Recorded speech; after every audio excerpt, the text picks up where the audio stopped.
Hades and Hestia, because Hades is actually not counted as one of the Olympians, but he's very important, so I'm going to talk about him anyway, of course. I'm very excited to do this video because, for those of you who don't know, I actually study classics, and especially classic mythology, from Greco-Roman times. So I'm very excited to talk about this because I study it in university. And I've been dying to make this video for a while now. I just haven't really sat down and done it until now. So yeah, thank you all so much for watching. Thank you so much for clicking on my video. Thank you so much for subscribing to the channel. We just hit 700. Absolutely insane. Thank you all so much. I am so grateful. I really hope that you enjoy this video, and if you do, please hit the subscribe button. It really helps out the channel. It's totally free. You can unsubscribe anytime. And of course, you should only subscribe if you like the content that I make. But yeah, you should definitely hit the subscribe button. Anyway, let's get into this. I'm very excited. So, for those of you who don't have knowledge of the ancient Greek mythology, pantheon stories, the 12 Olympians are 12 immortal beings consisting of the third and fourth generations of immortal beings in the Greek mythology. So there are 12 immortal beings. The king of them is Zeus. Their queen is Hera, his wife. Then there is Poseidon, god of the sea. Demeter, god of the, she's a fertility goddess and goddess of the seasons and agriculture. Apollo is the god of the sun and prophecy and music and medicine and lots of other stuff. Artemis is his twin sister. She is the goddess of the wild hunt, the goddess of the moon, the goddess of archery and children, basically, more so young girls. Anyway, there's also Hermes, who is a messenger god for the rest of the Olympians. He is also the god of travelers, merchants, thieves, and he has strong associations with cow herding and farming. Ares is the god of war and savage bloodshed. Aphrodite is the goddess of beauty, love, and everything surrounding that. She's also sort of a fertility goddess, and in some places she was worshipped as a warrior goddess as well. Hephaestus is the god of the forage. He's also the god of fire, volcanoes, craftsmen, metallurgy, and tons of other stuff. Athena is the goddess of wisdom and battle strategy, along with, she has also strong ties to war because she is technically a warrior goddess. Dionysus is the god of wine, insanity, and theater, and other things, but we will get into that when we talk about them specifically. Also, two honorable mentions are Hades. He is the god of the dead. He rules over the realm of the underworld, and he's not considered an Olympian because he doesn't live on Mount Olympus, and he has control over the entire underworld, whereas the other gods each have a part in the above world, like Earth. The other gods each have, their realm revolves around that of the living mortal world, whereas Hades actually only revolves around the underworld and the dead, so he's not considered an Olympian, not because he's less powerful, just because he is outside of the mortal world. There is also Hestia. She is the goddess of the hearth. She is the goddess of the hearth and fire, technically, along with family and close familial relationships. So now I'm going to briefly go over the creation myth of the Greek mythology. So technically there are 6 original Olympians, consisting of Zeus, Poseidon, Hades, Demeter, Hera, and Hestia. I'm going to just start at the beginning. So originally in Greek mythology, at least in the Theogony by Hesiod, chaos was the first being, and from chaos, Tartarus, Nyx, and Gaia was born. Tartarus and Nyx mated and created many of the evil monsters of the world, and also other lesser gods. And also from chaos was born Gaia. Gaia is the personification of the earth. She's not the goddess of the earth. She is the personification of the earth. She is earth. from Gaia. Gaia created her husband Uranus, who is the personification of the sky. Not the god of the sky. He is the sky. Gaia and Uranus had many children, including the Cyclops, the hundred-handed ones whose Greek name I can't pronounce, the Titans, and the Centaurs. Or not the Centaurs, sorry, that was Cronus. Sorry, they gave birth to the Cyclops, the hundred-handed ones, the Giants, and the Titans. Now, the Titans rebelled against Uranus, their father, because he was forcing children back into Gaia, because he didn't want children, or he didn't want any more. So the Titans rebelled against him. Now they cannot kill Uranus because he is the sky. So instead, they prevented him from having children by lopping off his getting rid of his genitalia, and actually his genitalia fell into the sea, and it created this foam. I know this sounds weird, but it's true. Well, true. It created this foam, and from this foam came Aphrodite, goddess of love. She is technically a primordial being, and she is older than all of the Olympians, including Zeus. So, Gaia and Uranus had children called the Titans. Now, Kronos was the oldest child. They might have actually been the youngest. It's very debated. Also, I'd like to say that mythology is extremely fluid, and none of it is confirmed. Like, none of it is pinpoint. That is how the mythological story goes. This is just the story of the theogony. There are several other versions of it. Anyway, point is, Uranus and Gaia, their children are the Titans. Now the Titans take over after Uranus is booted down, demoted, because he's not dead, but he's no longer in charge.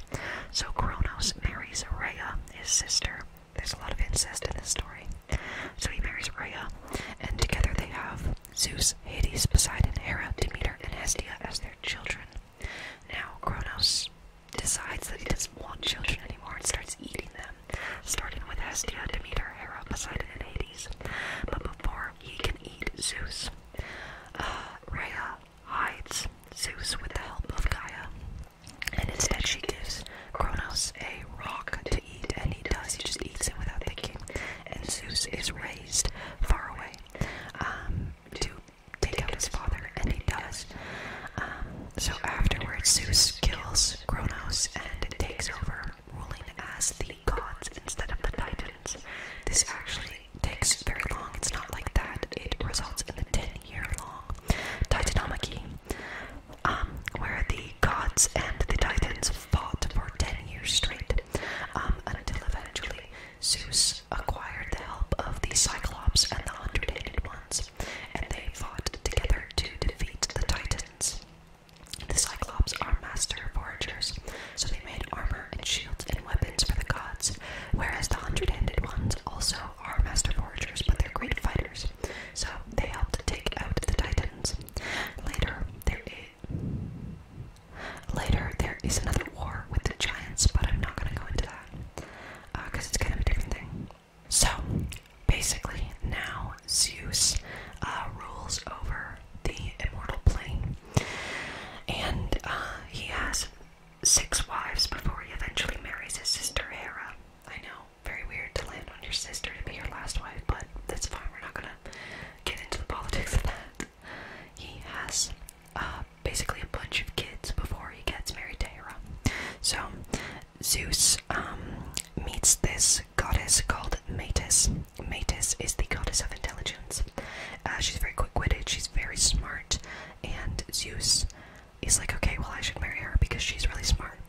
And Gaia, his grandmother, is the earth. Gaia says, you should consume her because then you'll get her intelligence. So he does. He marries Metis. He literally consumes her. And from this union, some say that's how Athena was born. He consumed intelligence, and then from his forehead burst Athena, who was fully dressed for war with a spear and shield in hand. So Athena is the child of Zeus and Metis, kind of. also,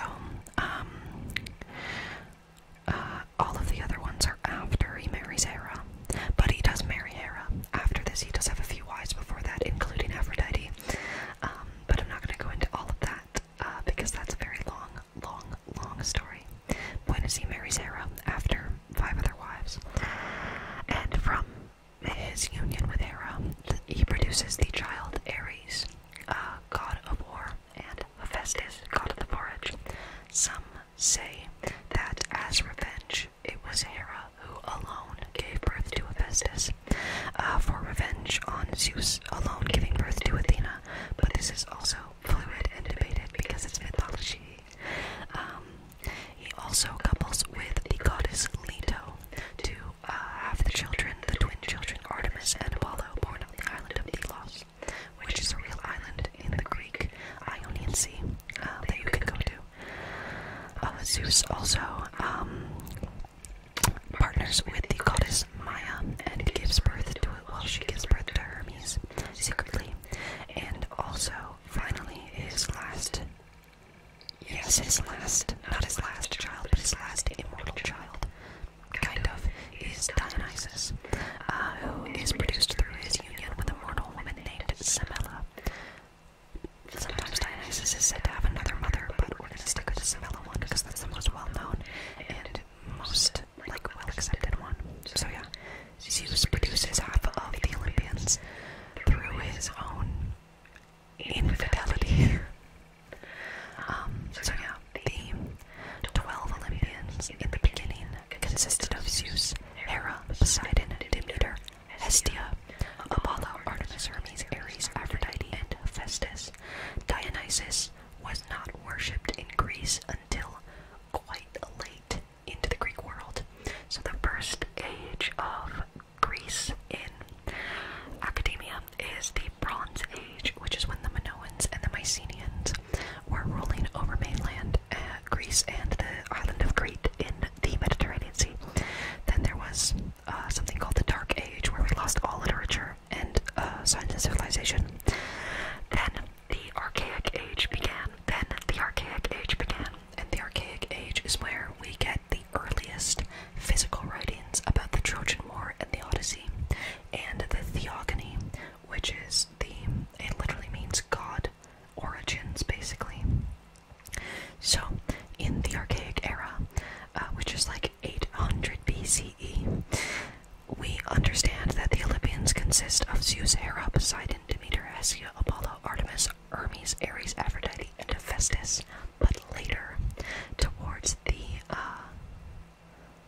classical and Hellenistic era, Dionysus was more widely worshipped than he was in earlier Greek times. Some say that Hestia, because she is the goddess of the hearth and family, gave up her seat on Olympus to Dionysus. This is not recorded in any mythological writings from antiquity, but it's generally accepted that most likely, considering Hestia wouldn't want her family to fight, she gave up her seat on Olympus to Dionysus. That's a very brief overview of the Theogony and how Zeus came into power as the king of the gods. Now, the first Olympian we're going to discuss is, of course, the one and only Zeus. He is the god of the sky, storms, and divine justice. He was heavily worshipped for his bringing of justice in the Greek world. They believed that if you committed a crime, Zeus would personally smite you. He is also the king of the gods, as he rules over all the gods. They all basically do what he says. Basically. Except really for Hades. I mean, Hades has to listen to Zeus, but he doesn't exactly always have to do what he says. Anyway. He is father to half of the 12 Olympians, including Ares, Hephaestus, Apollo, Artemis, Hermes, and Dionysus. And he's also father to countless other demigods, demigoddesses, and other immortal beings, including the Muses, the 9 Muses. He actually, he fathers the 9 Muses along with Mnemosyne, who is their mother. He also is the father of Heracles, or Hercules.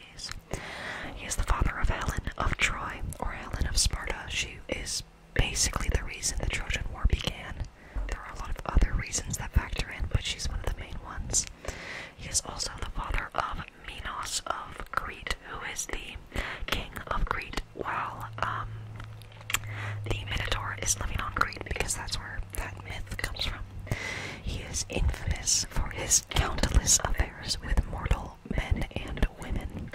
His wife is Hera, the goddess of marriage, and he is infamous for cheating on the goddess of marriage. We're not going to get into further to my opinions about Zeus.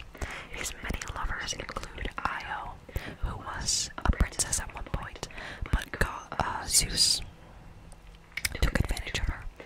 And because he was so afraid of what Hera would do to her, he turned Io into a cow to hide her from Hera. Another one of his lovers is Ganymede. Ganymede was a young man, a young shepherd in Greece, that Zeus just decided he really liked and stole Ganymede, turned him into a god, and now Ganymede is his cupbearer and lover or consort. There's also Callisto and Alcmene, and many of the famous Greek heroes actually are sons and daughters of Zeus, so most of their mothers were in cahoots with Zeus at some point. Zeus is also famous for his role in Prometheus' punishment. Prometheus was one of the Titans. He is the Titan of forethought, so he can basically see the future. And Prometheus stole fire and gave fire to human beings so that they could survive in the dark, cold world that they lived in. And Zeus was really angry about this because he didn't want humans to have fire. So, as a punishment, he tied Prometheus to the top of a mountain, and every single day Prometheus has his river lived out. Every single day Prometheus has his liver ripped. Every single day Prometheus has his liver ripped out of his body because it constantly regenerates because he is an immortal being. Another punishment, by the way, that a lot of people don't know is that Pandora, who opens Pandora's box, is also a punishment against Prometheus. Pandora was created to be evil, so Zeus said, let's create a woman that will punish Prometheus. Prometheus has a brother by the name of Epimetheus, and he is the god, or the titan of afterthought, so he doesn't think about things until after they happen. Interesting, I know. So Pandora is given to Epimetheus as a wife, but he doesn't know that she was created to punish him. So Pandora is given different gifts from all the gods. Zeus has asked all of the gods to give Pandora a gift. So Hermes gives her the ability to lie and be stealthy. Athena gives her the ability to come up with masterful plans, so on and so forth. And I believe Zeus, I can't remember if Zeus creates Pandora's box or not, but Pandora's box is there. There's a box. In the original Greek, it's called a jar. Whatever. She opens this jar box thing, and it releases all of the evils into the world, including disease, death, old age. Any bad thing you can think of comes out of this jar. And Pandora is a punishment to humanity and Epimetheus for Prometheus' actions. So because Prometheus gave humans this great fire thing, Zeus says, okay, well now you have to deal with all this garbage as well because of Pandora. Pandora is kind of the pinnacle of misogyny in Greek mythology, along with many other things, but I'm not going to get into that right now. But yeah, basically, she's the reason there are terrible things in the world. Moving on, we're going to talk about Poseidon next. Poseidon, oh, by the way, Zeus's Roman counterpart. I'd like to state also, the Roman and Greek gods are not the same gods. They have very many similarities, and most likely Rome based their gods off the Greek gods, but they are different. They're not the same, but Zeus's Roman counterpart is called Jupiter. Moving on to Poseidon, his Roman counterpart is Neptune.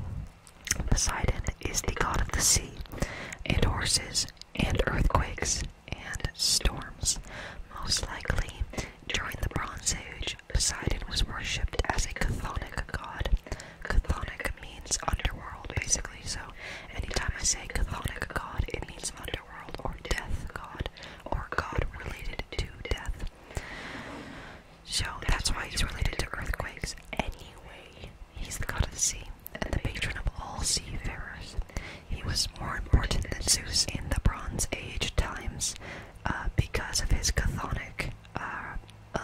associations. He has a famous rivalry with Athena, including the myth about Athens. So Athena is the patron god of Athens because Poseidon and Athena had a rivalry. And they offered different things to the Athenians. So basically the people were like, well, what do you have to offer us? Athena said, I will give you an olive tree that will always produce olives in the middle of the city. They were like, that's swag. Poseidon was like, I'm gonna give you a salt water spring in the middle of the city. And they were like, why would we want a salt water spring in the middle of the city? That's stupid. So now it's called Athens after Athena. There's also the mythology about Medusa. So it is believed that Medusa was at one point just a normal woman who, without the snake hair, and Poseidon took advantage of her in one of Athena's temples. And this is what caused, and Athena took offense to this because she is a virgin goddess, and also it's a sacred place. You shouldn't do that in a sacred place. So she turned Medusa into a gorgon. There are also conflicting stories about this because, again, mythology, fluidity. Anyway, point is that Poseidon has a rivalry with Athena. He is the father of many famous beings, including the hero Theseus, who solved the labyrinth and defeated the Minotaur. The Cyclops Polyphemus, who meets Odysseus during the Odyssey. He eats some of Odysseus's men. The Pegasus is technically one of Poseidon's children. The original flying horse with wings is Poseidon's child.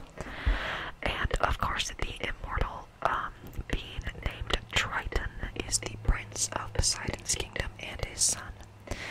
Poseidon is married in most accounts to the nymph Amphitrite.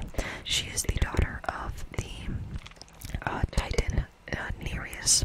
Nereus is a Titan who was originally the god of the sea, or partially the god of the sea before Poseidon took over.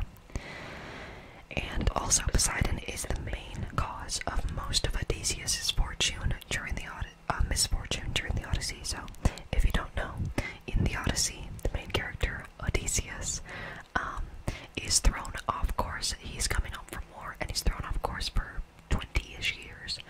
More like 17 years, but And Poseidon is the main cause of it because Odysseus offended him, and now Poseidon is going to throw him off course for 17 years.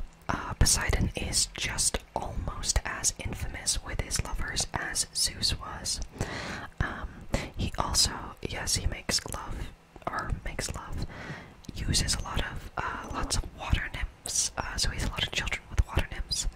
And he also has a famous lover named Neretes, who is actually the brother of Amphitrite. So he's just as infamous in his lovers. Not exactly better than Zeus in any way, but a little bit more interesting. Next up is, no, he's technically not an Olympian, you guys. And his name is Hades. Hades is the god of the dead and the ruler of the underworld. His Roman counterpart is called Pluto. So he's not counted as one of the Olympians because he does rule over his own realm called the underworld, and he does not live on Olympus. He is god of the underworld and the dead. He is not the god of death. He is not evil in any way. The Greeks did not think he was evil in any way. He was just the god of the underworld. His main objective is to keep dead people within the underworld. He does not punish people. He's not evil in any way. A lot of people think that Hades is evil because they associate him with the Christian devil. He's not evil. He's just the god of the dead. That's just his job. Stop pitting Hades into this evil thing. Anyway, sorry, I am very passionate about that. He is married to the goddess Persephone, who has really ancient origins. A lot of people don't know. Persephone has very ancient origins, not in the Bronze Age, but before the Bronze Age, so 6,000 years ago, more than that.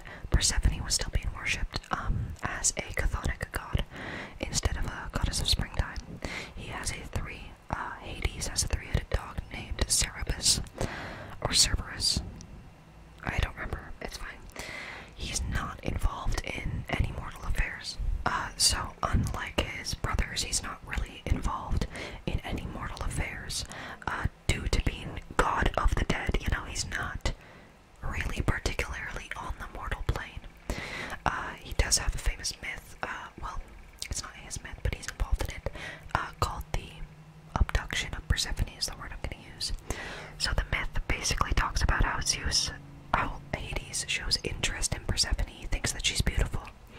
And then Zeus hears this and says, you should kidnap her. And Hades is like, of course. Because he can't really say no to Zeus anyway. So he does. But Hades is never portrayed. I'm not defending kidnapping someone. I'm just saying, for Greek mythology, he is a decent guy. Nowhere near as bad as Zeus. He does, of course, have other lovers than Persephone, including Luz, who is a nymph. She lived in the underworld until her death, and he actually made a memorial for her. Most records about this myth say that this was before he married Persephone as well. And he had another lover named Minth. She was also a nymph, and she was the mistress. She was either killed by Persephone or Demeter. It is unclear. And as a kind of like not a punishment, to make up for it, Hades turned her into the mint plant because he didn't want her to die. Anyway,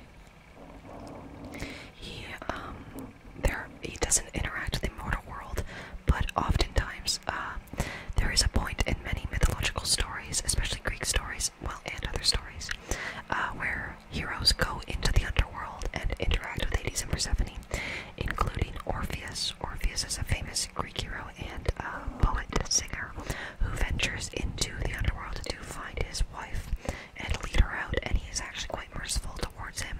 Hades is very merciful towards him because Persephone, his wife, hears Orpheus' song, and she's so moved by Orpheus' song that Hades says, okay, fine, you can have your wife back as long as you leave the underworld and you never look back at your wife. Orpheus does this, kind of. He does lose his wife in the end, but, you know, anyway.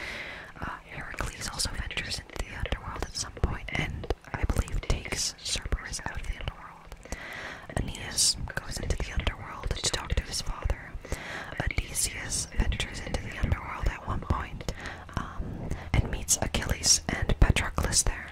And many other Greek heroes also venture into the underworld and meet with Hades, who is generally quite merciful each time.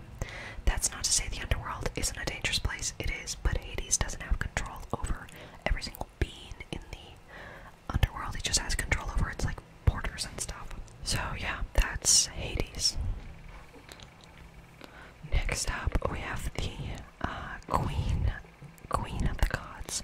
Her name is Hera. She's the sister and wife of Zeus. She's the goddess of marriage, family, and the protector of women during childbirth. She's heavily associated with, like, the family unit and women in general, and also marriage and childbirth and stuff, because Zeus is portrayed as this perfect masculine figure, and Hera is portrayed as the feminine figure in Greek myth. So Hera and Zeus both personify and project what the Greeks believed to be masculinity and femininity. And you'll see through Hera that the Greeks were misogynistic. Because Hera is often portrayed as a jealous and vengeful person because of Zeus's many conquests and infidelity towards her, in general disrespect towards her. Her Roman counterpart is called Juno. She has a very toxic relationship with Zeus. Most of her myths in mythology revolve around Zeus's many affairs. And many of Zeus's lovers were actually unjustly punished by Zeus at Hera's request, or Zeus tried to hide his adultery, similar to with Io, about, you know, all that.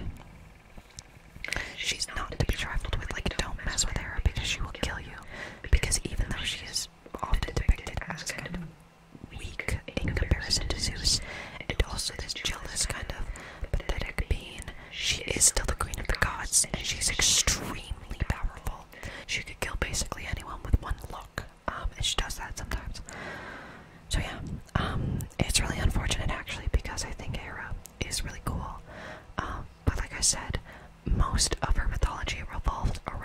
Zeus's affairs, and oftentimes she is portrayed as a negative person, or she's portrayed in a negative light, because in ancient Greece it was really not a big deal if a man cheated on his wife or husband.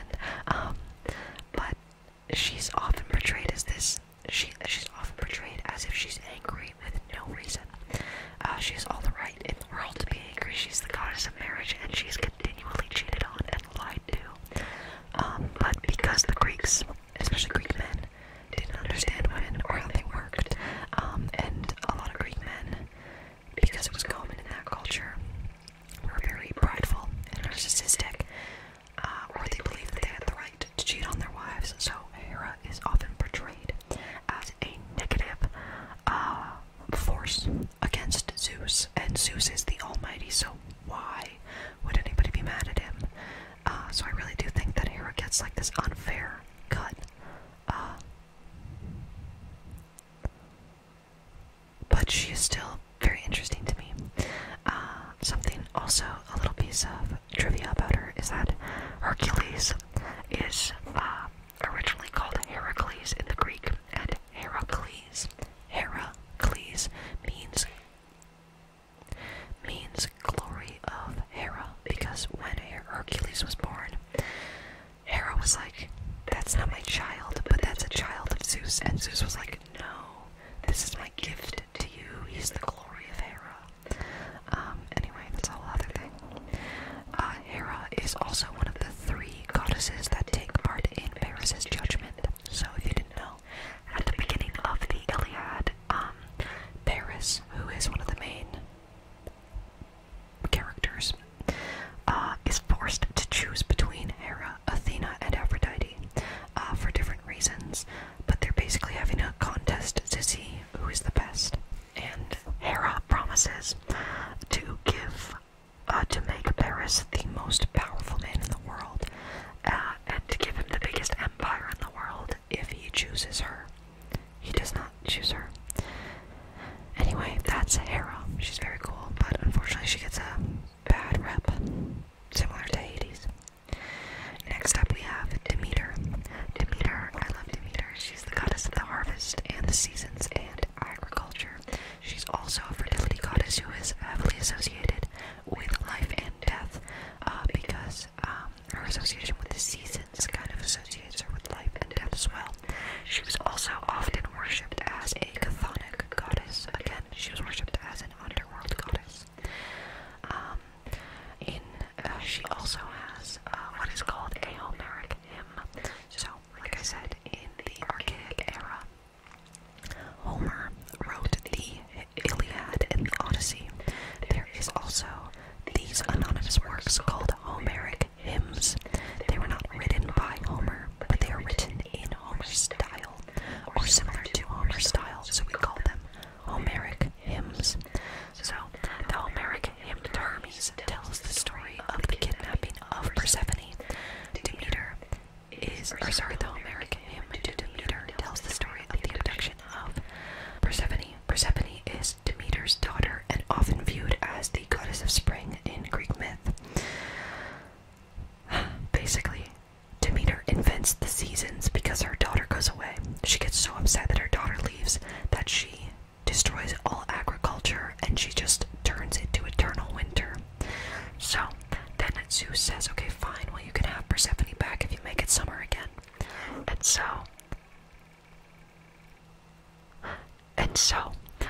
when Persephone is returned to Demeter, Persephone has this weird thing. I'm not going to explain it, but I'm just going to say Persephone has to be in the underworld for 6 months, and then she gets to be in the upper world, I guess, for another 6 months, so half of the year. So for the half of the year that Persephone is in the underworld, Demeter is upset and it is winter.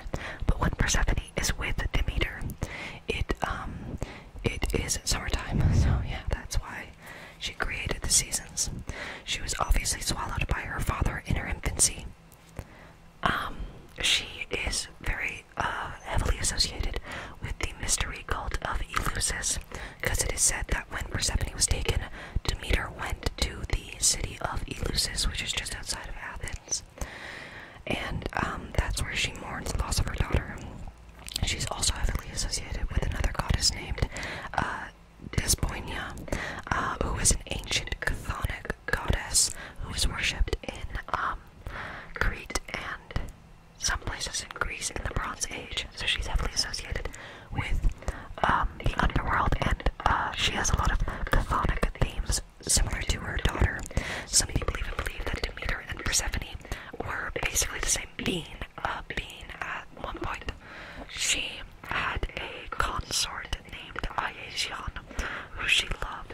was a Samothracian hero, and he was killed by Zeus when Zeus found out that Demeter had a consort. She also took Mekon as a young lover. He was Athenian, and he eventually somehow was turned into a poppy flower for something that he did. Poppy, poppy, poppy, poppy, poppy, poppy, poppy flower. Also, she is said to have accompanied Dionysus when he went to the underworld, because Dionysus goes to the underworld to save his mother at one point. Demeter went with him because she went to go visit Persephone. And Demeter's Roman counterpart is Ceres, C-E-R-E-S.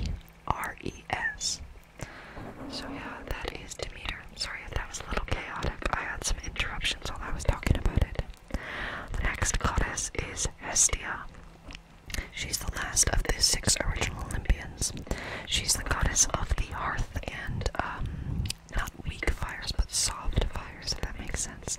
Because the hearth is supposed to be the place where the family gathers in a Greek household.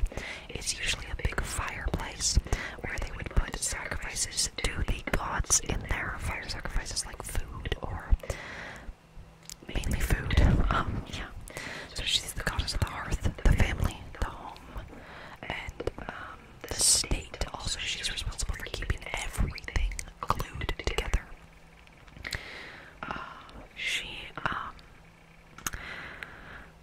She also is the goddess of the correct order of domesticity, whatever that means.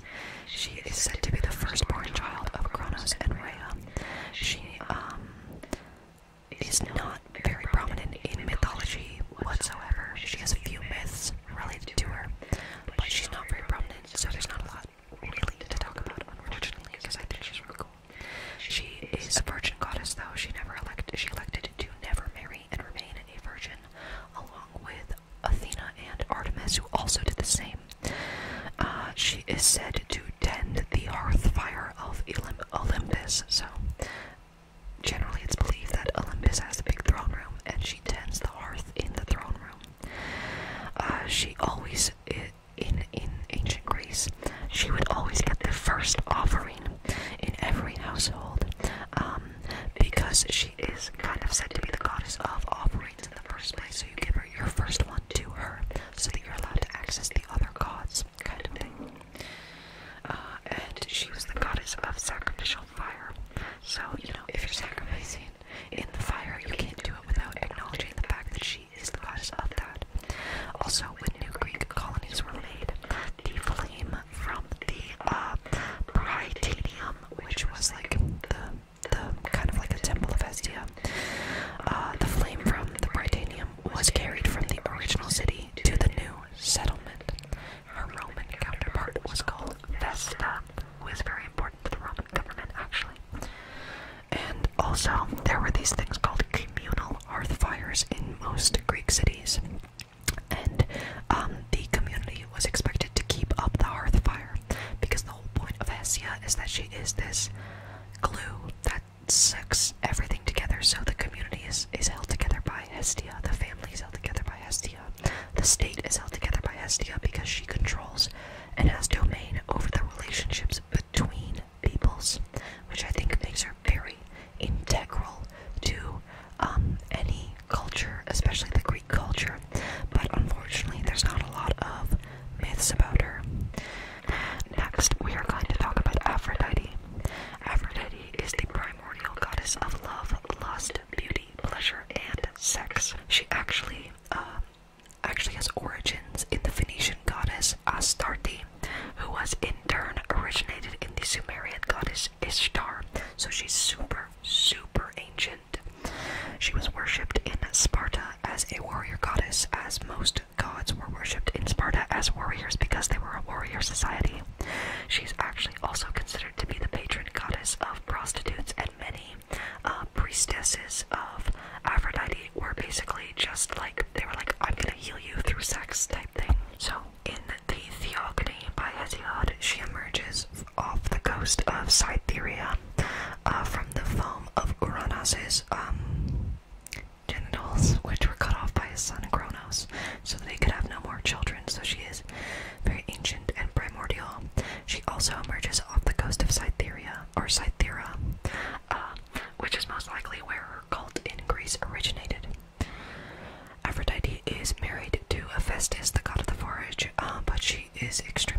She has a mortal lover by the name of Adonis, who was killed by a wild boar. She's part of Paris's judgment at the beginning of the Iliad. She says to Paris, you will marry the most beautiful woman in the world if you choose me. And Paris does choose her. Her festival is called the Aphrodisia, and it was celebrated throughout Greece, but especially in Athens and the city of Corinth. She also has an extremely famous affair with Ares, the god of war. She takes many other mortal lovers, but I'm not going to go through all of them. Her Roman counterpart is Venus. Venus is actually not so much worshipped at all, similarly to Aphrodite. Venus was seen as more of a refined version of Aphrodite. Aphrodite was acknowledged to be the goddess of like sex and prostitution, which she was heavily worshipped for, but she was also heavily worshipped for just basic love, like familial love, romantic love, very basic stuff like that. She was originally probably a goddess of fertility, vegetation, and spring, which is very cool. Next, we have Ares, who is the god of war. He is the son of Hera and Zeus. Interesting that they would produce the god of war from their marriage. He is Aphrodite's lover. He embodies what is called erete. So erete is this Greek word meaning honor and glory on the battlefield. Basically, fighting for your life, for the sake of yourself, your community, and your family. And that's what he embodies: sheer brutality and bloodlust on the battlefield. He heavily contrasts his sister Athena. Athena is worshipped for her military strategy and generalship, so you can kind of think of it like Ares is a soldier full of bloodlust who just wants to kill, and Athena is a general who wants to take her time on the battlefield and make a plan before running in. He represents the untamed, savage aspect of war that the Greeks heavily admired. But the Greeks would often sacrifice him before and after battles, but they were actually quite ambivalent towards him, as he was sometimes actually viewed as cowardly. He's also known for his affair with Aphrodite, to which Hephaestus exposes and ridicules them. His attendants are Demos. Demos means terror or dread, and Phobos, which means fear. That's where we get the word phobia. And Phobos and Demos are the sons, or said to be, generally, the sons of Aphrodite and Ares. He's also said to be the father of Nike, who is the goddess of victory, personification of victory. Very interesting here, because it says that he's also said to be the goddess, or the father of the Amazons, because the Greeks thought of the Amazons as weird and savage. But he also, the Amazon's mother is supposed to be the goddess Harmonia, who is the goddess of, guess what, harmony. And so it's interesting that the god of war and goddess of harmony would create the Amazons. But yeah, his Roman counterpart is Mars. Mars is more so viewed in Roman culture, more similar to Athena than Ares. Mars becomes more refined battle strategist, because that's what Rome was. So he's more heavily worshipped there, and more so seen as a respectable figure in Roman culture, as opposed to Greek culture. Next up, we have Hephaestus, or Hephaestus. He is the He's the god of the forage, metalworking, metallurgy, volcanoes, and fire. He is the patron to all blacksmiths, carpenters, craftsmen, artisans, and sculptors. He is said to be the son of Zeus and Hera, sometimes said to be only the son of Hera, and he was cast off Mount Olympus when he was just a baby because he was born lame. This means that he was born with a limp or physical disability in ancient Greece, and it was very common in ancient Greece for babies to, unfortunately, be gotten rid of for their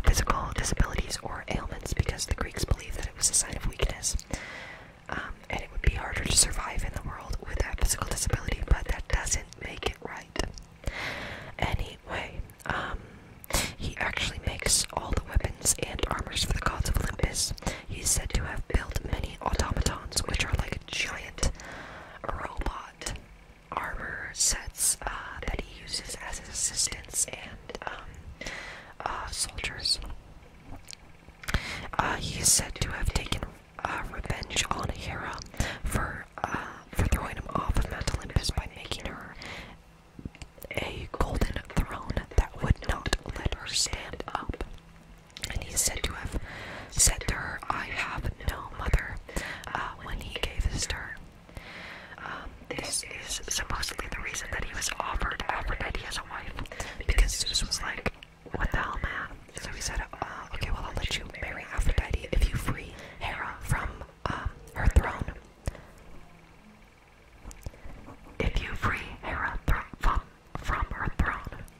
And that's apparently why he married Aphrodite. But some say that originally he wanted to marry Athena, but I'm not going to get into all of that. So he's also said to have the nymph Kypero as his consort in Lemnos, where he was heavily worshipped in the city of Lemnos. He fathered many mortal and immortal children, just like his counterparts and co-workers. His Roman counterpart is Vulcan, which is probably where we get the word volcano. Hephaestus is pretty interesting because he kind of earns his way back onto Olympus by proving that he is a master forager. Because it's really interesting because the Greeks didn't like people with physical disabilities, but they could still respect you if you had skill. But they would only respect you if you had skill. Like if you were physically disabled and you didn't have the ability to like master something else, they were like, "Okay, whatever, you're useless." So that's kind of what Hephaestus is. He's like, it's kind of like the ancient Greek way of saying, "Oh, even disabled people can be master foragers," but in a really roundabout and mean way. So the next Olympian we have is Athena. She is the goddess of wisdom, warfare, and handicraft. She is the patron goddess of Athens, where she was often called Pallas Athena. The Parthenon in Athens, which sits at the top of the Acropolis. I almost forgot what it's called. It sits at the top of the Acropolis. The Parthenon is dedicated to her. And there used to be a like 40-foot statue of Pallas Athena in the Parthenon during its prime, but it's no longer there, unfortunately, but we have many records of it. Apparently in Athena's hand, because she held out her hand, in her hand was the goddess Nike, who represents victory for all of Athens. She's a virgin goddess, so she's never getting married, and she doesn't really have any lovers. She was part of Paris's judgment at the beginning of the Iliad. She promised to make Paris the best warrior general in all of Greek history if he chose her. He did not choose her. She's the daughter of Zeus and Metis, but she was not born in the same way that other gods and goddesses or humans were born. She emerged from Zeus's forehead, fully armored with a spear, helmet, and a shield, ready to fight. She is apparently Zeus's favorite child, according to the myth. She is also oftentimes the patron of heroes in many different mythologies. She helps Perseus defeat Medusa by giving Perseus a bronze shield, which he uses to see Medusa's reflection and not be turned to stone. She helps Bellerophon, who is a lesser-known Greek hero, tame Pegasus. She helps Heracles with a few things, and she was so impressed by Odysseus' intellect and cunning, and that he won her favor. So she loves Odysseus, and she's often viewed as the patron of anyone, really, who is cunning, intellectual, intelligent, quick-witted, stuff like that. So yeah, Athena was heavily worshipped, especially in Athens, because she was obviously the patron goddess of Athens. Her Roman counterpart is Minerva. Much of Minerva's warfare attributes were kind of stripped away from her and put onto the god Mars in the Roman culture. And Minerva kind of faded into the background and was not as heavily worshipped, especially not as a warrior goddess. Not as often, at least. Next, we are going to talk about Hermes, who is the herald of the gods. So he's basically like the messenger of the gods. If the gods have a message that they want to send to the mortals or to anyone, they'll say, Hermes, take this to them. He is supposedly the youngest other than Dionysus. He's the son of Zeus and Maya. Maya secretly gave birth to Hermes in a cave. And there is another Homeric hymn that I have to mention. So, again, Homeric hymns are not written by Homer, but they're written in the style of Homer around the same time that Homer was alive. But they are anonymous, so we don't know. In the Homeric hymn to Hermes, it says that he was born in a cave with his mother, and he desired to make himself and his mother gods. So, at the age of 1 day old, he went to Apollo's farm and kidnapped a bunch of Apollo's cattle. He stole them, and he made them walk backwards to trick Apollo into thinking that they were walking forwards. Basically, it's weird. He slaughters Apollo's cattle, and he starts sacrificing them to himself and his mother as gods. And then Zeus is like, what the hell are you doing? There's like a whole thing. But it's basically about how he becomes a god and how he eventually turns into the herald of the gods. He's heavily associated with his winged sandals, which he uses to move from the immortal realm to the mortal realm to the underworld. He is regarded as the divine trickster, and he is the patron god of all travelers, merchants, thieves, and orators.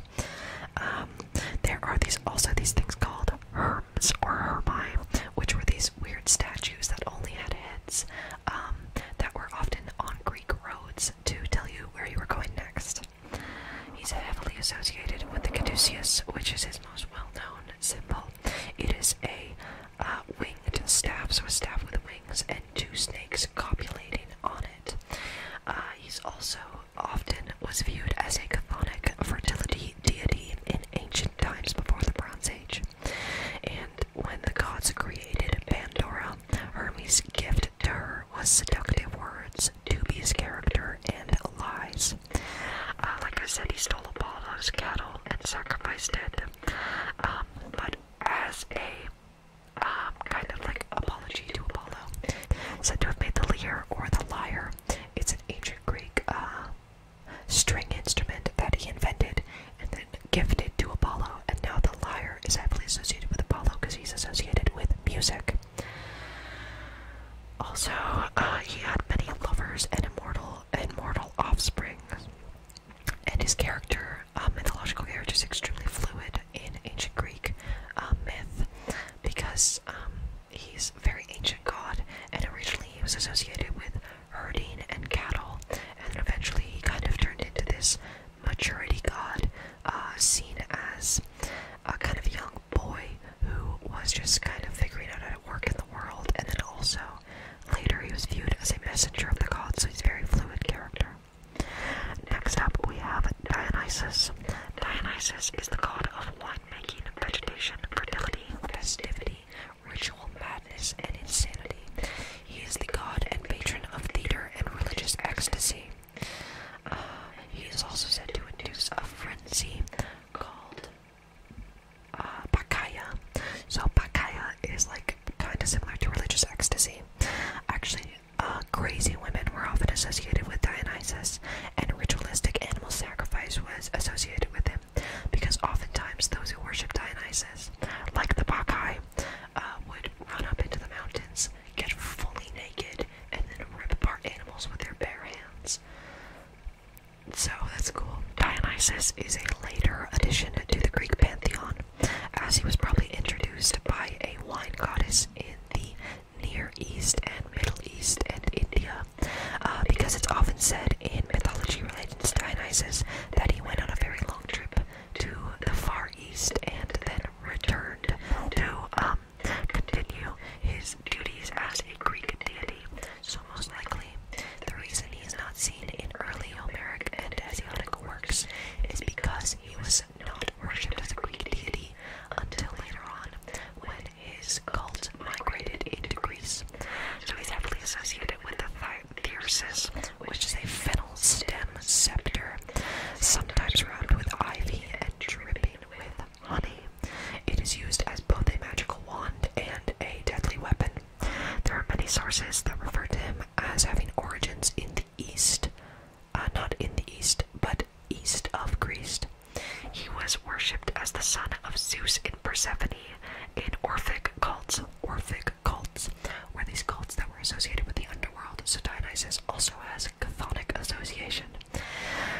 was also worshipped as the son of Zeus and Semele, who was a mortal woman.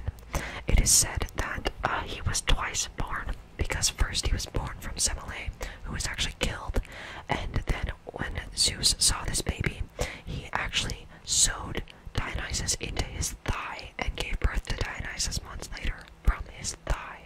It's weird.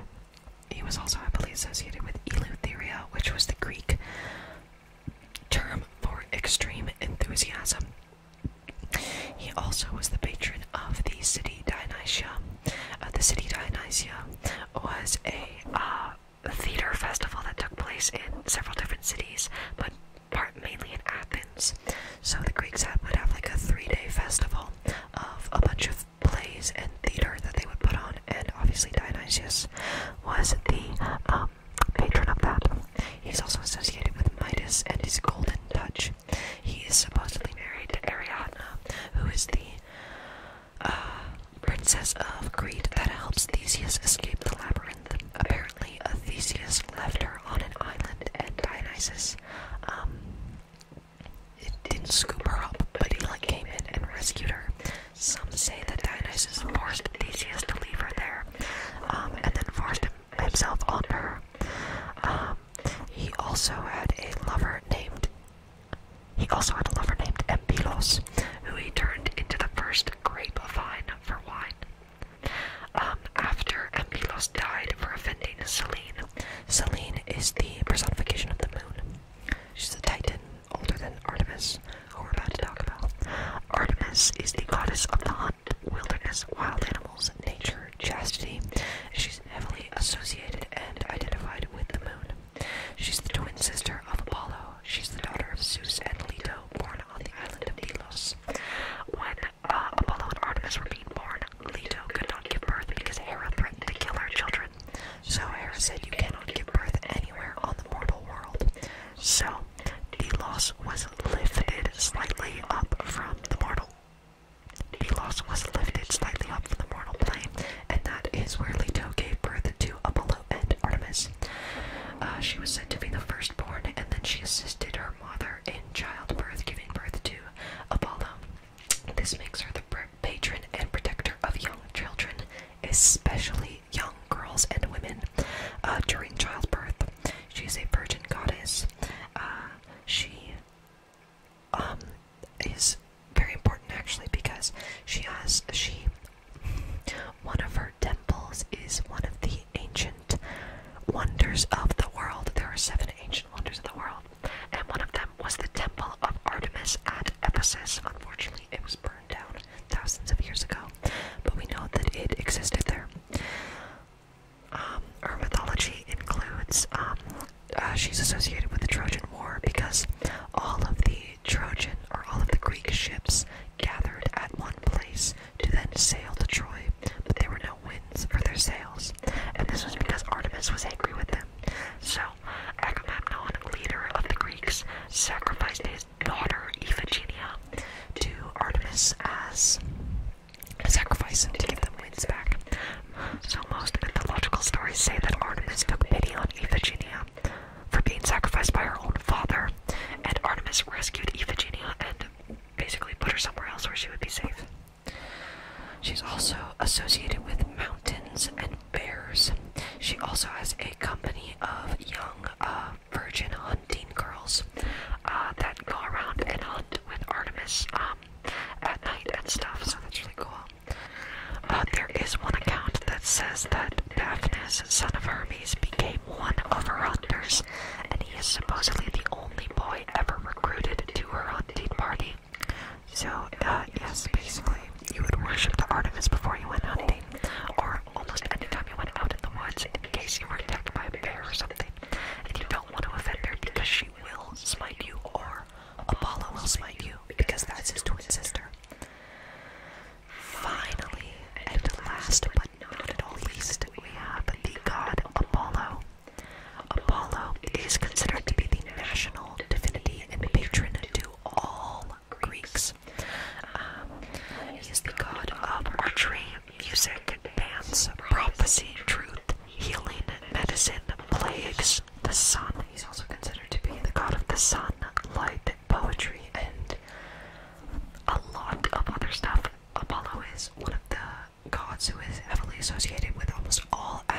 society, because he was heavily worshipped throughout all of Greece and then continued to be heavily worshipped throughout all of Rome. He's almost always portrayed as a young, beautiful Greek man, or what is called a kouros. A kouros was a young Greek man, usually clean-shaven, with like short curly hair. This was the Greeks very much, what is the word? Very much valued youth and youthfulness and looking youthful. So Apollo, basically, personifies the Greek,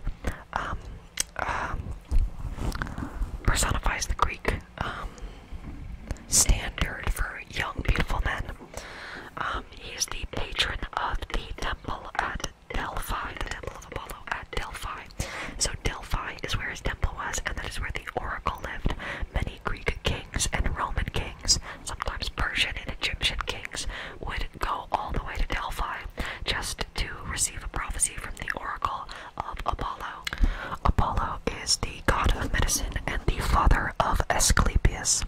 Asclepius becomes the god of medicine, and many of Asclepius's temples were basically like ancient hospitals. He is also the patron of shepherds and herdsmen. He is apparently Zeus's favorite son. He was born with a golden sword in his hand. He was also the patron deity of the Trojans and fought on the Trojan side during the Trojan War. He was often seen as a nurturer of young children, just like his twin sister.